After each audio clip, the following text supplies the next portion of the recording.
Hello guys, আসসালামু আলাইকুম। আপনারা সবাই নিশ্চয় ভালো আছেন। আজ আমি আপনাদের ঢাকা শহরের যে সকালের মনোরম পরিবেশের প্রাকৃতিক যে সিনারি এবং ঢাকা শহরের যে বিলাসবহুল অট্টালিকা তাদের সিনারি দেখাবো। আমি দেখেন, আমি উত্তরার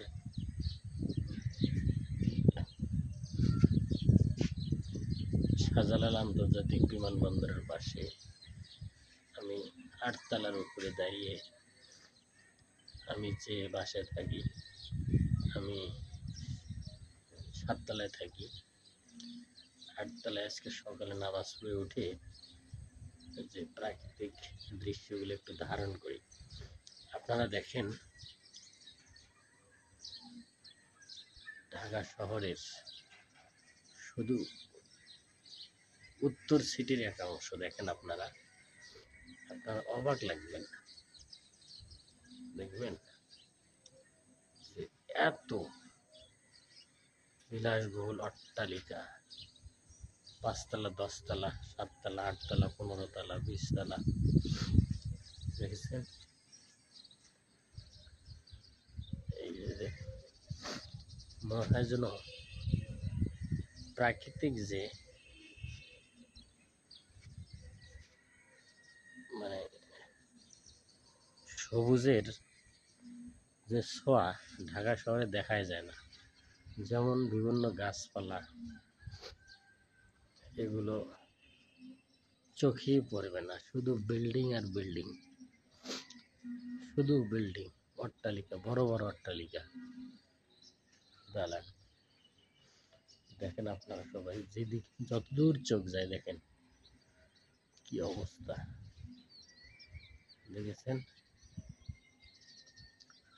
তাহলে এখানে কোনো গাছপালা নেই, অথচ আমাদের প্রাণীকুল এবং উদ্ভিদকুলকে বাঁচতে গেলে আপনারা নিশ্চয় জানেন একে অপরের ভূমিকা অপরিসীম। যেমন প্রাণীকে বাঁচতে হলে উদ্ভিদ রাজি লাগবে, উদ্ভিদ রাজিকে বাঁচতে হলে প্রাণী রাজি লাগবে। তাহলে সেক্ষেত্রে দেখেন, শুধু প্রাণী রাজি থাকলেই হবে না, উদ্ভিদ থাকতে হবে। তাই আমি ঢাকা শহরের অট্টালিকার মালিকদেরকে দৃষ্টি আকর্ষণ করতেছি, আপনারা অবশ্যই প্রত্যেকটা অট্টালিকার উপরে, ছাদের উপরে ছাদ কৃষি করুন এবং বাংলাদেশের প্রাণীকুলকে বাঁচান। সবাই যদি আমরা প্রত্যেকটা অট্টালিকার উপরে ছাদ কৃষি করি, তাহলে ঢাকা শহর সবুজে ঘেরা হবে।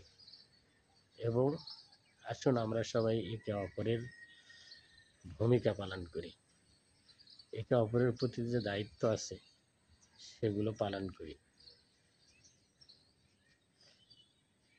হ্যালো গাইস, আমার এই ভিডিওটা যদি ভালো লেগে থাকে অবশ্যই অন্যকে দেখার সুযোগ করে দেওয়ার জন্য লাইক, কমেন্ট, শেয়ার করবেন। এবং যারা আমার চ্যানেলে এখনও